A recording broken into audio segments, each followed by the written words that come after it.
Alô, boa noite pessoal, meninos e meninas, damas e cavalheiros.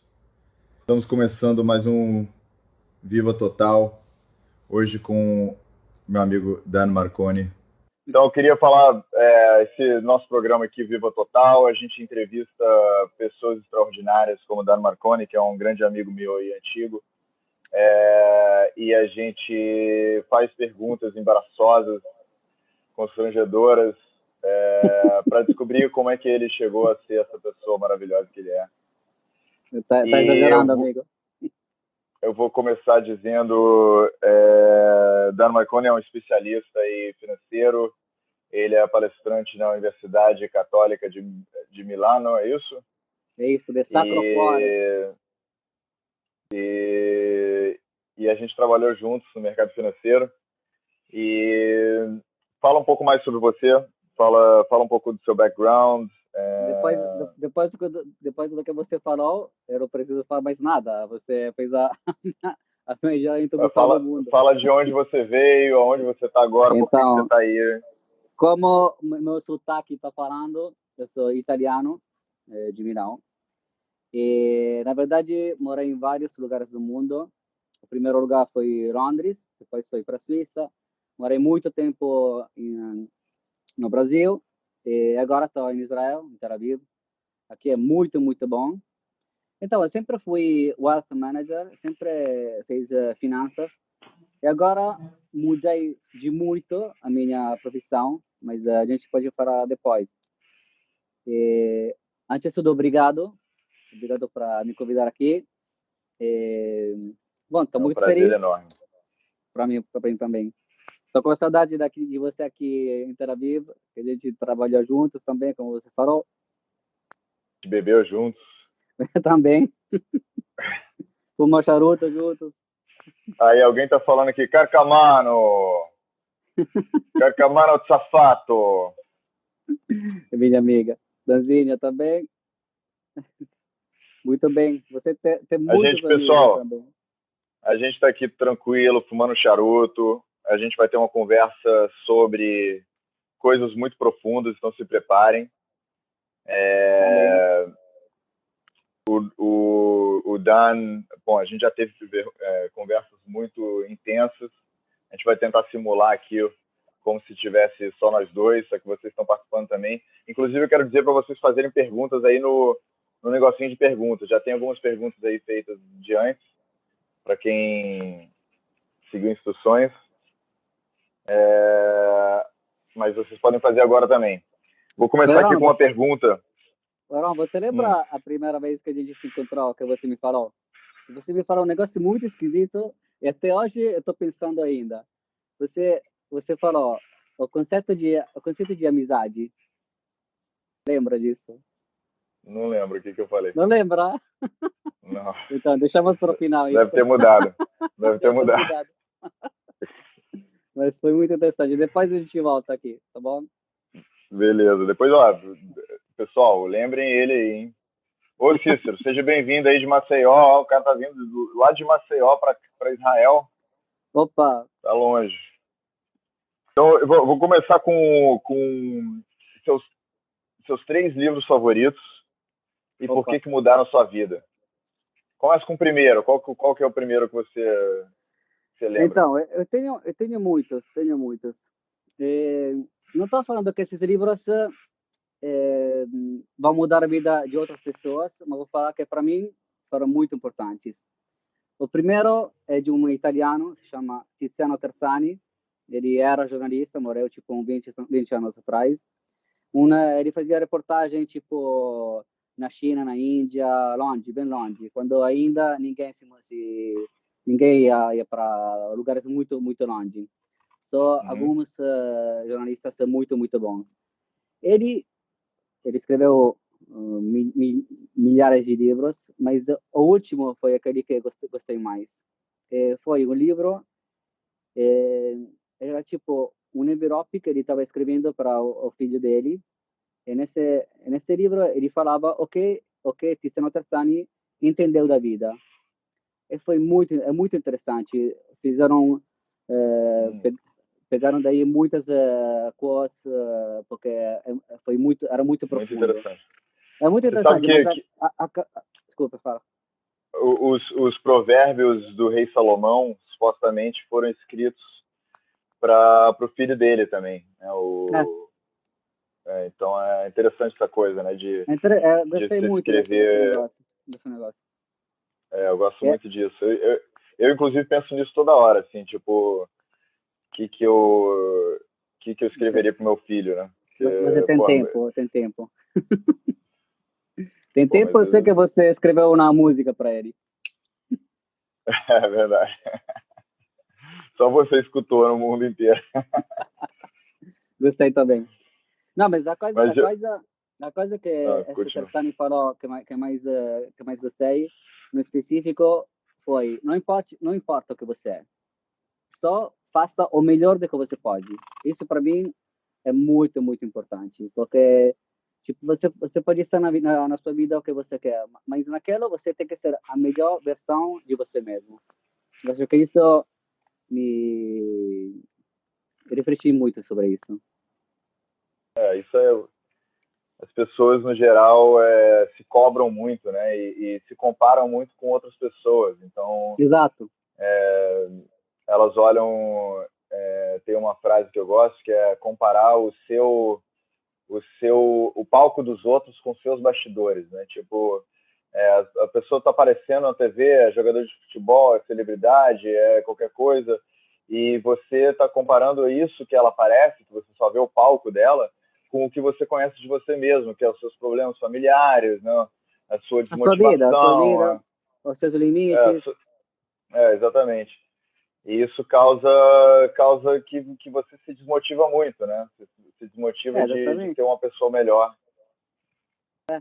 Mas na verdade a competição, se tiver, com você mesmo, porque tipo, não faz sentido competir com outra pessoa sobre outras coisas que muitas vezes nem o âmbito no que você quer competir. Você está obrigado pela sociedade, pelo trabalho, a competir em áreas que você não está nem aí. Às vezes não. Isso é. Estou escutando, estou vendo as mensagens, então. Tá bom. Continuou. Olha só, a galera te conhece bem aqui, hein? Continua. Não,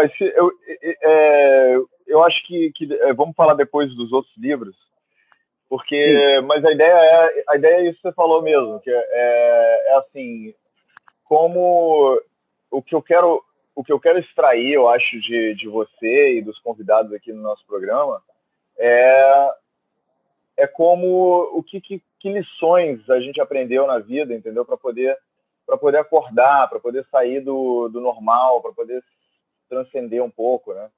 Então, isso que você deu já é uma coisa muito, muito grande, né? Essa coisa de você só se comparar com você mesmo. Para mim foi. Isso. Também, eu acho que também é uma lição judaica isso. Tipo, ser a melhor versão de você mesmo. Está escrito várias vezes no Talmud, está escrito em várias. Sou judeu, dá para ver? Essa questão eu acho que é crucial, né? Porque cara, para mim é uma questão psicológica, né? Porque boa parte da razão que as pessoas não evoluem, não saem do lugar, né? É porque elas estão sem motivação, então elas estão com baixa energia, elas não acreditam em si próprias, né? E eu acho que boa parte da razão que elas não acreditam em si próprias, ainda mais nos nossos tempos, né? Que a gente vive na era da mídia, então a gente é exposto a muita vida de outra pessoa, né? Até no Facebook, né? No Instagram, a gente vê foto dos amigos e não sei o quê, e a gente fica se comparando e achando que é muito difícil a gente manter motivação, ainda mais vendo Instagirls, né? As mulheres, as coisas que elas postam, né? Fazem Photoshop, contratam um fotógrafo e né, tem 30 milhões de seguidores e não sabe nem falar uma sentença gramaticalmente correta. Então você acaba se desmotivando. Você fala, pô, eu eu lutei para estar onde eu tô e eu mal tenho 300 seguidores. Então, então você se desmotiva, isso é normal. Então, É isso claro, que você está falando é um conselho, porra, que vale muito, né? Que é, tipo, não se compara com outra pessoa, se compara com você mesmo e faça o exatamente. melhor que você tem para fazer. Exato, porque depois tem também um problema, como você falou, se você se comparar com as pessoas erradas, porque você pode ser muito bom em uma coisa e muito mal em outra. Se você se compara na coisa que você consegue, não consegue, você, chega a pensar que você é ruim. Então a sua Exatamente. autoestima vai no baixo. Então, mas queria dizer sobre isso. O segundo livro eu acho muito interessante ele está alinhado, porque o segundo livro é de Ari Kaplan, um cabalista, que se Sim, chama conheço bem. Meditações. Meditações. Esse aqui eu gostei muito, porque eu acho que para trabalhar em você mesmo, você precisa pensar, porque senão você não tem desenvolvimento na sua escada pessoal. A Aham. meditação, então, é crucial. E pela primeira vez, eu vi um livro, eu li esse livro, que te explica de mão dada, do começo até o final. Porque geralmente, eu estava pensando, o que é a meditação? A meditação é quando você fala tipo, eu não sabia nem o que era de verdade. Esse livro explica vários tipos de meditações, porque tem, tipo, aquela que você não fala nada, que você que tá sozinho, aquela que você fala uma coisa só 1000 vezes. Uhum. Tem vários tipos. E isso me ajuda muito na minha escada pessoal, na minha escada Sim, sim. de E é, evolução. e é uma coisa que é muito. Tá sendo uma coisa cada vez mais popular no mundo, né? Graças a Deus é uma Exatamente. coisa que é uma das poucas coisas que estão popularizando no mundo que são boas, né? Hoje em É, dia. Isso e politicamente correto e essas outras coisas que não são tão agradáveis assim, mas meditação é uma das coisas que no início parece que é meio balela, né? Que é meio que tipo, né? Uma dessas coisas, tipo comer verdura. eu estou me esforçando. Minha mãe fica orgulhosa de mim. E depois a gente descobre que na verdade é uma coisa verdadeira, né? Uma coisa que realmente muda a sua vida, né? Muda o seu muda a sua perspectiva sobre as coisas. Hoje mesmo, mais cedo, antes da live, eu medito sempre antes da live 5 minutos para voltar ao centro, né? Entrar no entender por que eu estou fazendo isso, para que eu estou fazendo isso. Isso é muito importante. Então, é. Você medita todos os dias. Cara, na verdade, todos os dias normalmente. Nas últimas 2 semanas eu estou passando por alguns problemas pessoais um pouco intensos que tô meio que fora da rotina. Mas, mas normalmente sim, todo dia. Pelo menos 2 vezes, se não 3. Opa, parabéns. Às vezes eu fico pensando, tipo, quando eu tiver tempo, as condições otimais, eu fico pensando também meia hora. Mas eu gosto da meditação que você fala, tá? Você fala. É uma coisa que me Com ajuda mantra. muito quando, sim, Com... quando tem Então, mas isso não é uma. meditação, cara. Isso aí Sim, é um tipo de é meditação, tá vendo? esquizofrenia. Isso aí. Também. Às Você vezes vai ajuda também. lá. Eu não falo com outra pessoa, eu sou eu que falo. Mas a esquizofrenia pode Não, ser também. você quer dizer o que? Mantra? Você quer dizer, tipo, repetir mantra? Não, tem também outro tipo de meditação, que eu não sabia que existia, é de verdade. Tipo, Tem outro tipo guided de. meditation? Sim, tipo, por exemplo, às vezes eu faço uma conversa com Deus e falo com ele. Eu falo, tipo, não sou louco, é? Tipo, é um tipo de meditação, Você que tá quase. dizendo. Mas assim, você fala. E depois, quando tem alguma coisa que sou muito marcante para mim, eu tento escrever, Isso é muito tento bom. tento colocar preto no branco, porque quando eu escrevo, o meu pensamento está mais claro também para mim. Você nunca fez? Não, eu faço isso também. Eu tenho um diário, né, de meditação, de coisas do Que tipo, fofo. quando eu tenho experiências muito intensas, eu escrevo para. É porque assim, cara, até o Ari Kaplan fala disso, né? Ele fala que Exato. tem uma coisa na Kabbalah que chama Ein Sof, né? Para quem não sabe, que significa sem limite, né? Então a mente é conectada com esse mundo do sem limite. É, Se você não escreve a coisa, ela se mistura com todas as outras coisas do universo. Então, tipo, quando você tem um pensamento, uma ideia muito boa, se você não escreve, o que acontece é que ela vai embora, tipo, ela se mistura, entendeu? Com o todo. Então, para você actualize, para você executar, manifestar aquela ideia e pensamento, você precisa colocar no papel. Isso, na verdade, é a raiz Exato. da ciência, né? A ciência é você, basicamente, anotar o que aconteceu de uma forma fidedigna, Exato. porque para você não mentir, né? Porque sua mente cria um monte de ilusões. Então, se você não escreve o que realmente aconteceu, depois sua mente muda aquilo. Tanto que a gente acha que nossa memória é verdadeira, mas, na verdade, nossa memória é uma criação da nossa mente, né? A gente não sabe Exato. quem a gente realmente foi e tudo mais. Se você escreveu e se outras pessoas testemunharam e tudo mais, isso ajuda muito, né? Para você ter um senso de linearidade, né? De eu era isso antes, agora você aquilo depois, né? Até tipo quanto tempo você meditou para você saber se você está melhorando, se você está crescendo, né? O Enzo Marconi chegou a ser irmão? Esse é meu irmão. Bravo Benvenuto, Enzo. Enzo. Vai, adesso devi fare la domanda in italiano per il pubblico italiano. Vai. Adesso no, adesso Adesso no. non sono apto. Eu lembro que você falou italiano comigo também, né? Mas eu tenho que estar bêbado para falar italiano. Continua assim, então. Você posso fazer um paralelo que não tem nada a ver, mas acho que é a mesma coisa. Claro que pode. Claro que pode. Para mim, escrever o que penso é como se você estivesse se olhando de fora. Então, tipo, é a mesma coisa quando eu chuto, tipo, no artes marciais.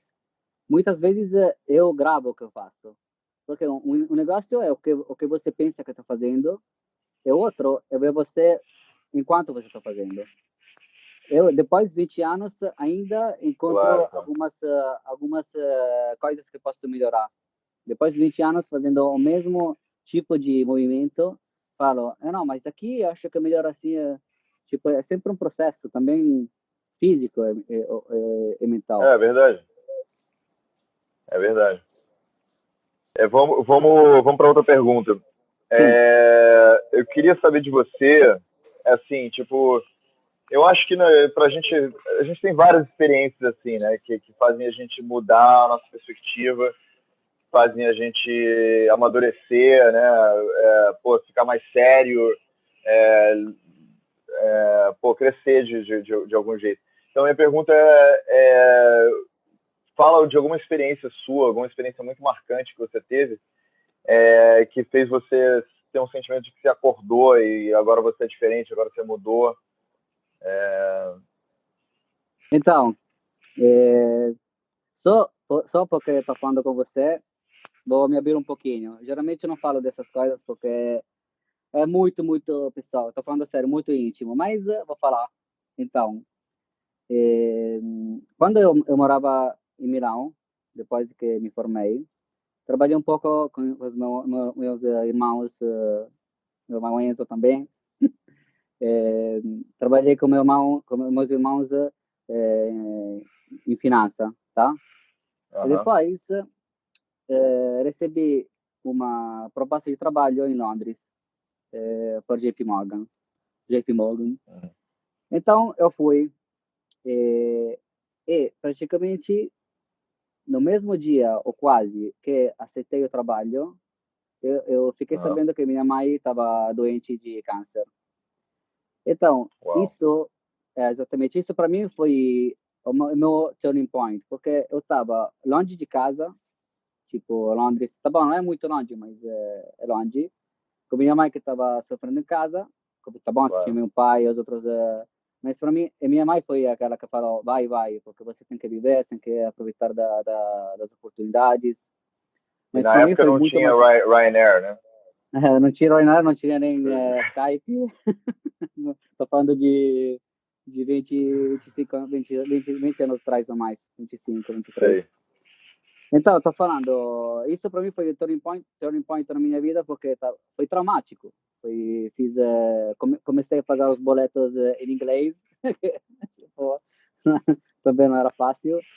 Fazendo trabalho que no começo não sabia fazer, eh, em competição com pessoas que já quando eu estava lá falava já 5 idiomas, 3 PhDs, então não é tipo foi tudo difícil, foi tudo difícil, mas eu acho que virei homem naquela situação, porque ou, Sei. ou vai ou não vai, tipo, então foi difícil, mas foi útil para mim. Uau, então, você sabe que acho que eu já te contei que eu passei por uma situação similar, né? Que eu, na época que eu era músico, uma das razões que eu parei de ser músico, né, que eu estava com uma carreira mais ou menos encaminhada, foi que minha mãe foi diagnosticada com câncer também. Eu voltei Eu para o lembro, você me Brasil, falou.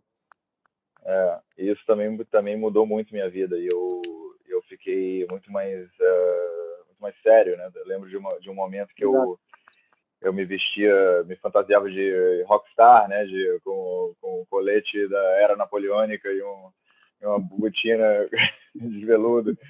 E, e eu fui no hospital visitar minha mãe e cara, eu lembro só de não saber o que fazer, tipo, eu não sabia ser generoso, eu não sabia, eu não, entendeu? Eu não sabia servir, eu não sabia me fazer útil, porque eu sempre até então só tinha tido tudo muito fácil, entendeu? Eu também, a mesma coisa, exatamente a mesma coisa.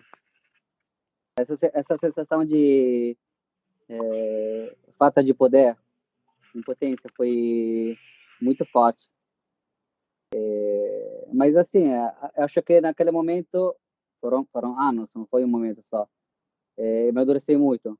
Não queria desse jeito, mas às vezes o que foi? E mala sorte, sabe como é? É, boto fé. Vamos para a próxima pergunta. Mas legal, obrigado por compartilhar isso. Agradeço a confiança e a amizade. Bom, você que conhece o Brasil um pouquinho, né? A gente está vivendo aqui coisas meio, meio bizarras, né? Meio surreais, na verdade. Sei lá, parece um filme do Tim Burton, o Brasil aqui no momento.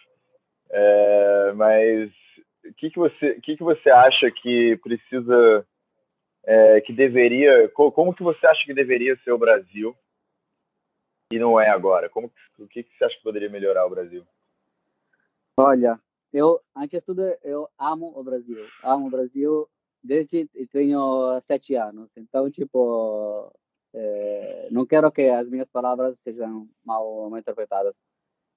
É, eu acho o problema maior do Brasil, que acho muito difícil para resolver, é a violência.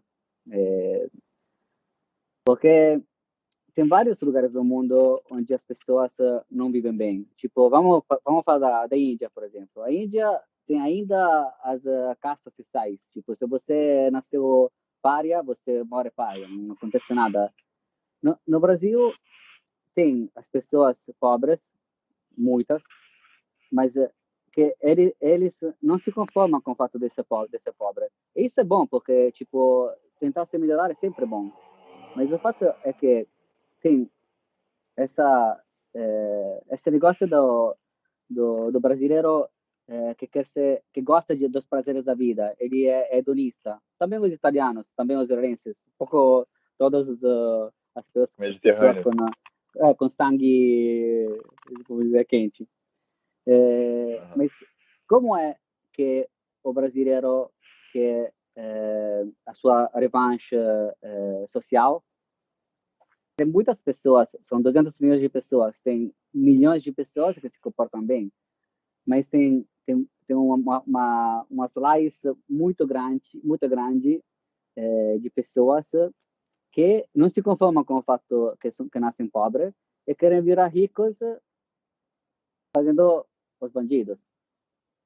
Isso Sim. é um problema, porque eu, quando morava no Brasil, eu não estava seguro em nenhum lugar.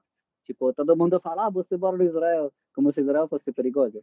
Eles não sabem que aqui não existe nada de criminalidade comum. Sim, de crime. Exato, ninguém te rouba a carteira, ninguém te... Sim. Então, eu tô falando que... Mas olha, só um parênteses, só para dizer Sim. que aqui no Brasil também os ricos não se conformam, né? E também fazem crimes para Sim. ganharem mais dinheiro. Existe uma É certa, né? É verdade. Só para defender os pobres um pouquinho, não é normal para mim, mas mas é verdade. Aqui no Brasil tem esse desleixo com a tranquilidade, né, de onde a gente está. Tem uma certa ansiedade para ser diferente, para ser Olha, melhor, para ser... Não, mas não exatamente para ser melhor, para ser mais especial, né? não, eu estou te falando, não vou esconder o fato que os 70% da decisões, da minha decisão de largar o Brasil é por falta de segurança. Então, para mim, é um negócio muito importante. É muito importante. E depois tem outros problemas que são, tipo, políticos, que tem muitos governantes que roubam, mas isso roubam todo mundo. Então, olha, nesse momento que as coisas são mais difíceis por causa da pandemia, por causa que a economia não está indo bem, né, blá blá, acho que esse negócio está ainda mais difícil. A violência está ainda mais um problema e não vejo no curto prazo, infelizmente, coisas boas para o Brasil. Infelizmente, porque eu adoro o Brasil. Eu adoro o Brasil. Mas como você acha que deveria ser?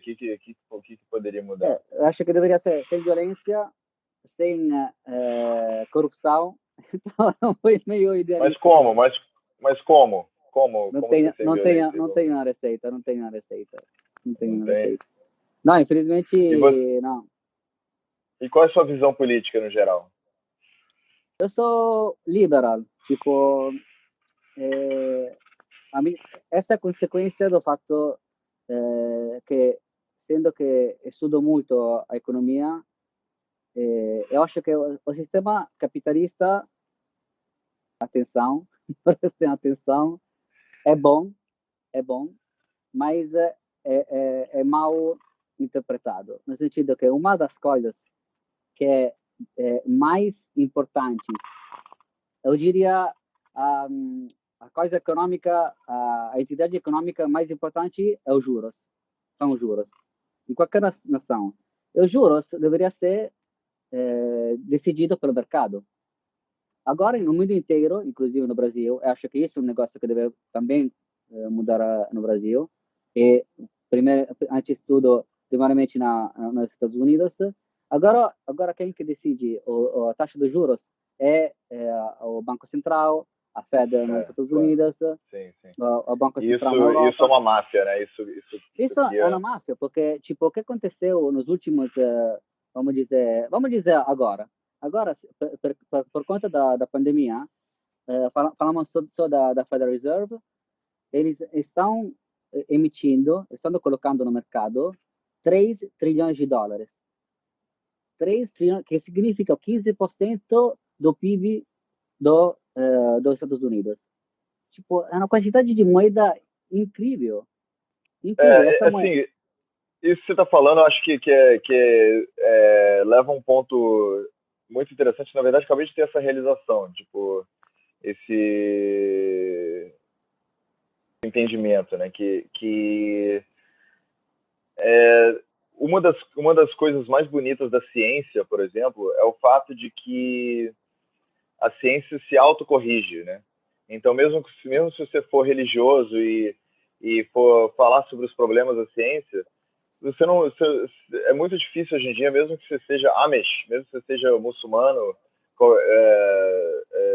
xiita, sei lá, é muito difícil você dizer que a ciência não tem nenhum valor, entendeu? Porque todo mundo reconhece que a ciência pode ter seus problemas e qualquer coisa assim, mas tem grande valor, né? Porque é um sistema autocorrigido, né? Que a ciência em si não alega nada, né? A ciência tem teorias e essas teorias vão se corrigindo na medida que a ciência vai evoluindo. Então a ciência não diz que está certa, nunca ela própria diz que está certa. E o capitalismo, por essência, deveria ser assim e nos melhores momentos na verdade não é. são assim também. Na verdade não é, e esse é o problema, na verdade, porque se fosse, porque tudo que é autocorrigido pelo mercado, no final tem uma né? uma coisa quase darwiniana, né? Exatamente. É isso que o problema é exatamente isso, porque tipo você deixa todas as variáveis do mercado livres de se mudar. Tá me ouvindo? Tô te ouvindo, porque me ligaram aqui e saiu o fone. Ok. Então, a coisa mais importante é que a taxa de juros é definida por um grupo de bancos. É um absurdo. É um absurdo, porque se você manter os juros baixos, significa que você está colocando no mercado muito dinheiro, muito dinheiro. Porque você pega em empréstimos o dinheiro uma taxa muito baixa. Então você continua, compra casa, compra carro, compra qualquer coisa. Tipo, para alimentar o consumismo, você compra. Os preços das coisas, sendo que todo mundo compra, cresce. E isso é o problema, porque agora, por exemplo, os preços do S&P, por exemplo, são completamente sem sentido. São muito altos. É impossível encontrar alguma coisa barata. Por quê? Porque depois de 20, 30 anos de política expansionista do lado da Fed e de todos os bancos do mundo, inclusive o Banco do Brasil, o BCE, estão tudo dando dinheiro com juros muito baixos. Então, todo mundo compra. Isso, para alimentar o consumismo, está criando um problema incrível, porque o mercado tem que fazer assim, não pode ser sempre assim. Então, tem muitos economistas que não são conspiracionistas, mas eles falam que esse negócio da coronavírus foi feito de propósito, melhor, o vírus tem, não é que tipo fermentado, mas foi tipo cavalcado, feito tipo cavalo, para deixar os preços das coisas muito baixas para fazer para regular, sim, para ter coisas baratas para comprar. Isso a gente vê, na verdade, isso eu não sou totalmente. Normalmente eu sou cético, né, com teorias de conspiração, esse tipo de eu coisa. Também, porque é sempre culpa dos judeus no final. Sempre que se ferra o judeu, né? Mas não por isso exatamente, mas porque existe uma paranoia, né? Então é fácil você culpar coisas que você não sabe bem, você não tem evidências. Mas o fato é que realmente a gente que acompanha o mercado financeiro sabe que já estava muito atrasada, né? Um colapso completo do sistema capitalista internacional, né? O sistema, os mercados internacionais estava esperando um bubble burst, né? Chamado reset, o reset do mercado. Então, assim, é realmente uma coisa de larga escala, muito conveniente, né, para o mercado no momento, né? Exatamente. E o fato de que as pessoas... E eu não estou falando que eu acredito nisso, não. Só estou falando para a gente conversar abertamente, né? que a gente, ao contrário de muitos lives do Instagram, a gente não tem censura aqui. A Não, gente não, pode falar o que a gente não, quiser. não, eu também, não, não, eu tô falando sério, eu não sou completamente concordo com essa teoria, eu não acho que, mas eu Não, entendo, mas faz sentido, faz sentido. É isso que eu tô faz falando. sentido, Eu tô, depois, o que eu tô, o que eu tô dizendo é que, tipo, que a gente entende pela história que as pessoas fazem esse tipo de coisa, sabe? Não seria a primeira vez na vida que exato, países entrariam em conluio para tentar consertar uma coisa econômica, né? Isso foi feito depois das guerras napoleônicas, né? Depois da Primeira Guerra Mundial, Segunda Guerra Mundial, né? Com os tratados e o jeito que dominaram a Alemanha, né? exato, Para corrigir a economia local e tudo mais, o Japão. Então isso é feito, isso existe. E, de novo, não pare, necessariamente estou apoiando essa falhou, teoria, mas faz sentido. Oi? falhou um pouco, Ah, falhou? Hum. Falhou para todo mundo ou falhou só para ele? Porque Não sei. pode ser. Mas fala um pouquinho sobre seu judaísmo, como é que é sua prática, como é que é viver em Israel. Então, eu não sou muito religioso, mas sempre gostei muito da filosofia judaica. Sempre li muitos livros e sempre tentei, como eu estava falando, melhorar, pensar nas coisas. E uma das coisas mais importantes do judaísmo é o Shabat. Eu não sou de Haim, eu sou tipo, eu de Shabat não trabalho, mas faço tudo o resto, tipo, eu saio, dirigia, aqui não dirijo, mas dirigia. Então, tipo, eu tenho todo o meu sistema de princípios judaicos aplicados para minha vida. Gosto muito de estudar, quase todas as semanas eu me encontro com o meu amigo Rav de Milão, que mora aqui também. Ah, é? Sim, a gente se encontra, fala, cada vez ou a gente fala estuda o Talmud, ou a gente Mas estuda. ele é racídico? Ele é de que Olha, escola?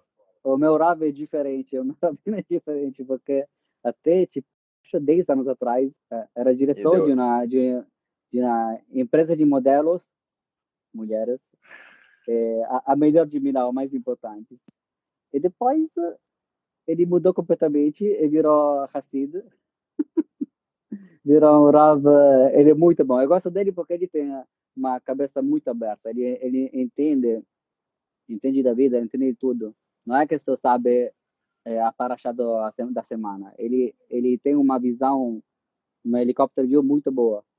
Então, quando ele fala uma coisa, eu escuto mais, porque ele sabe. Ele, tipo, é muito mais parecido que eu, comparado com um Rav de Meacharim, tipo, de um bairro de ortodoxos aqui em Israel. Sim. Assim, você convive nos dois mundos, né? Você vive em Israel, você tem um rabino que é racídico, né? Que é ortodoxo e você também viaja muito a negócios, né? Viaja para a Europa, para o Brasil, bastante. Quando der. É, é, só tá faltando convite, né? Convite 19. Convite de nome. É verdade. É, Não, na mas verdade, mas sim. bom, a pergunta é a seguinte: como que você convive com esses dois mundos, né? Porque o mundo judaico, especialmente ortodoxo e em alguns lugares aí em Israel, é muito exclusivo, né? E exige muita exclusividade e distanciamento de outras culturas e tudo mais. Como que você convive com essa dualidade do mundo judaico e mundo não judaico? Olha, eu, eu sou feliz da minha relação com o judaísmo, porque eu sempre fui fiel a mim mesmo. Tipo, eu sempre interpretei a religião do mesmo jeito. Tipo, não teve períodos que eu era muito religioso e períodos menos. Eu sempre fiz mais ou menos a mesma coisa, fui fascinado pela filosofia, pelos estudos judaicos, mas nunca fui, na minha opinião, demais. Eu sempre fui mim mesmo. Tipo, não sei se tá me explicando. O que eu vi, Entendi. por exemplo, Israel, eu não acho a comunidade ortodoxa fechada. Será que eu sou judeu? Pode ser, mas por exemplo, aqui tem uma festa, se chama Simchat Torah. Tipo, a gente tem esse hábito de ser felizes porque Deus deu para nós a Torá. E quando tem essa festa, todo mundo dança juntos. Eu dancei com a Torá junto com rabinos de 100 anos, tudo felizes. Então, não acho que tem tudo isso, toda essa tipo, o verdadeiro judeu é aberto. Eu sei que a comunidade ortodoxa, às vezes, é fechada, mas isso deve Mas eu tô ser. falando fechada com não judeus, não com os judeus, Não, entendeu? mas estou falando, eu estava chegando lá, só que eu estava querendo dizer isso. Se você está numa comunidade judaica na Europa do Leste, onde durante os últimos, vamos dizer, 2000 anos, vamos dizer 200 anos, ou 100 anos, nos últimos 100 anos você só pegou suas, tomou suas, tá? Tipo, o mundo exterior nunca foi bonzinho com os judeus. Também agora. Se você tentar ir com a kippah em Paris, não tá, também no centro da cidade, você não vai ter uma experiência agradável. Então, tipo, para mim, eu acho até normal que o grupo se feche, porque só entre eles estão seguros. Então, vamos responder algumas perguntas aqui da galera que fez pergunta antes. Não vi, Porque fala. eu vou falar aqui. A primeira pergunta é aqui, ó. Ah, Qual é a sensação de morar em Israel, tanto espiritualmente como no geral? Aí você puder botar sua cara um pouco para cima para a gente poder te ver melhor. assim.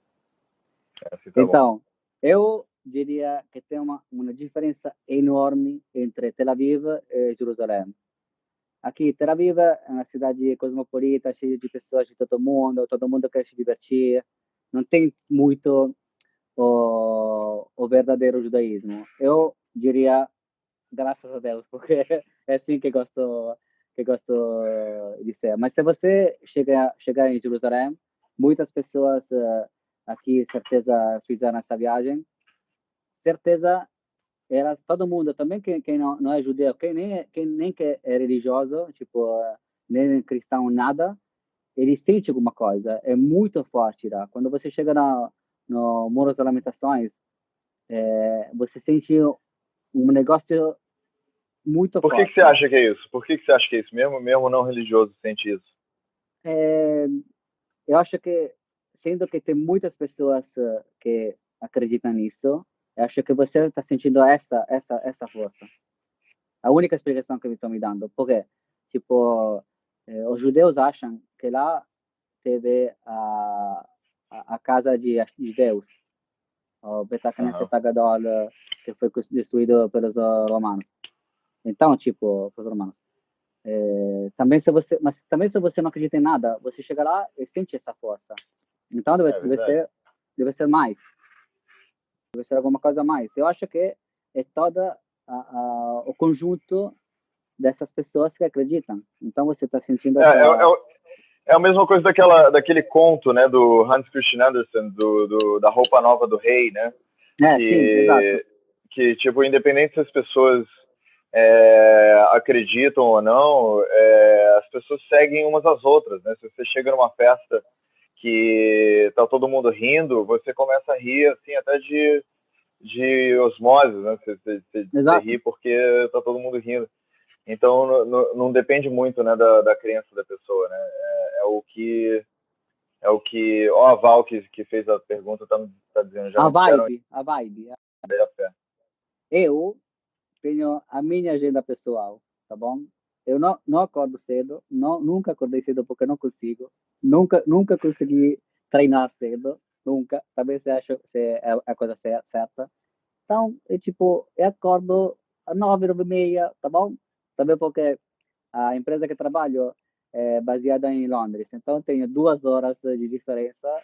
Então, Ah, significa que você acorda, você acorda às 9h30, estratégico isso. exatamente, tudo, tudo estudado. E depois, eu gosto muito, mas essa é é minha imposição mental. Eu gosto de ter tudo, tipo, segunda eu faço isso, terça eu faço isso, quarta. Assim, eu consigo fazer tudo o que eu quero fazer.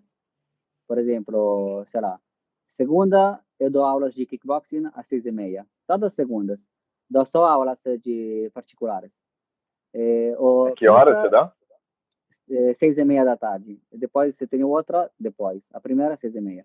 Mas eu não, eu gosto de dar aulas a poucas pessoas. Só one-to-one.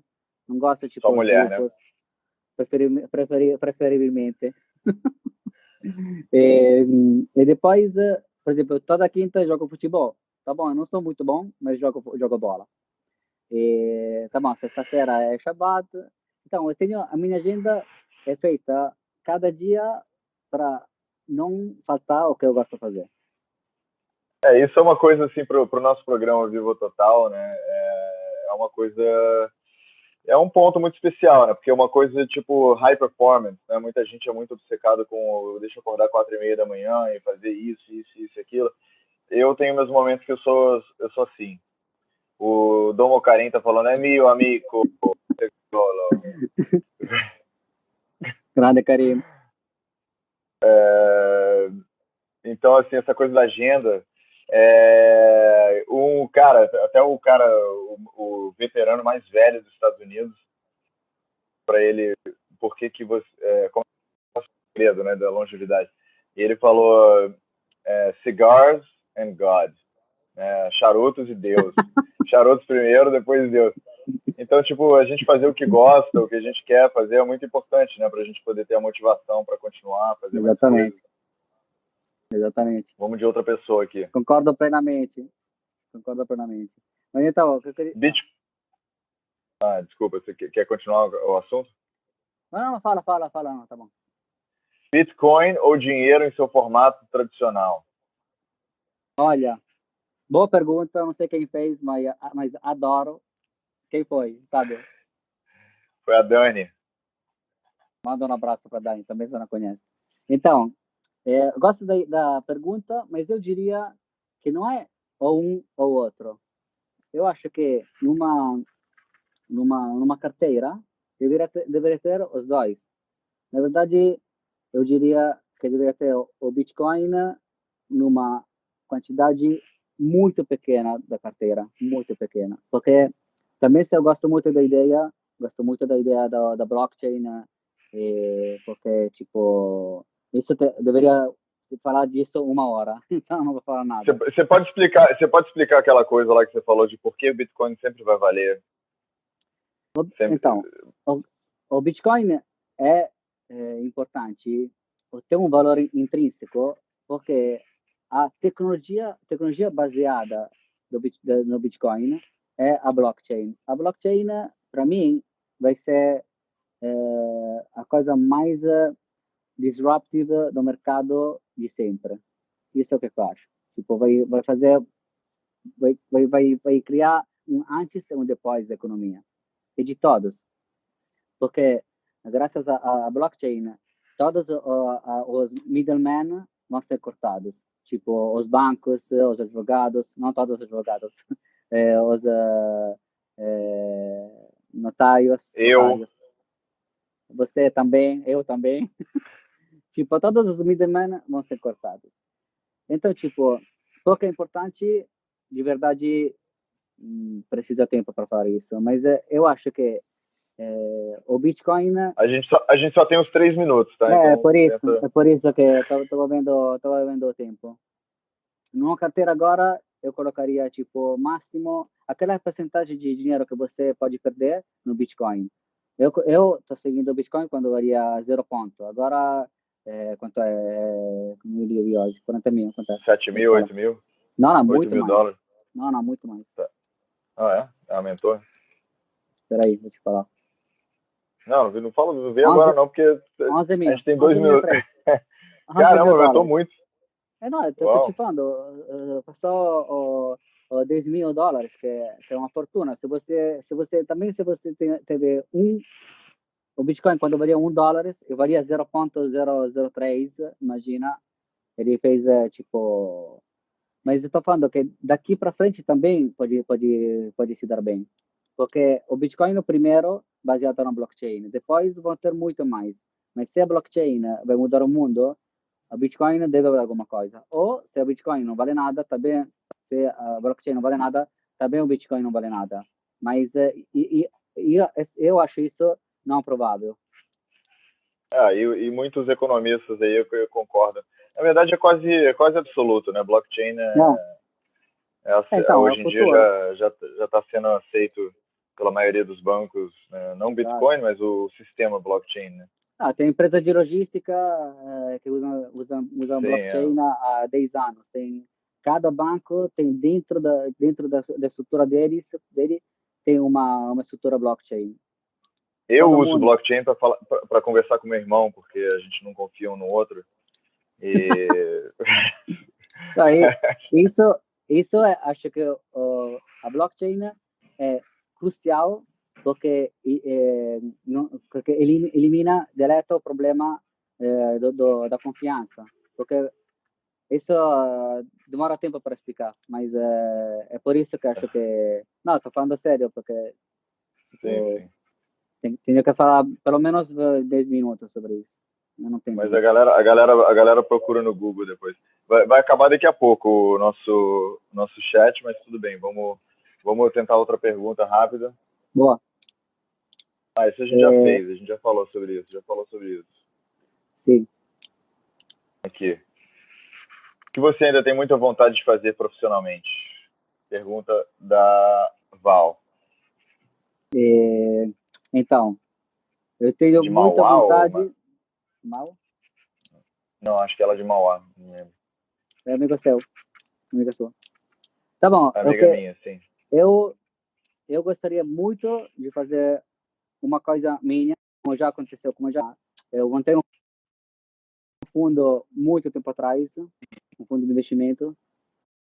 Cortou tudo, Sim. ninguém ouviu nada. Ótimo. Você falou algum segredo muito importante de novo, cara. Você tem que parar de falar dos judeus, cara. Quando você fala de cábala é assim, né? Não, então, agora eu quero fazer alguma coisa minha, tá? Eu já ainda tenho algumas ideias na minha cabeça, mas ainda nada de prático. Quer abrir uma empresa, alguma coisa? Quero abrir um negócio meu, 100% meu. Aí, para todo mundo que entende português aí da empresa onde ele trabalha, saibam que ele está fazendo planos. Não, pode ser também nessa empresa, mas dentro da empresa, um projeto ou uma parte da empresa só minha. Eu quero Boa ter saída, a boa ideia. saída.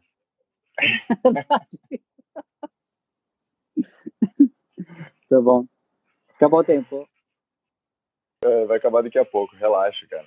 Eu tomo um whiskyzinho. Não sei, já devia ter acabado, na verdade, porque já passou do horário. Então continuamos. Mas tudo bem. Continuamos.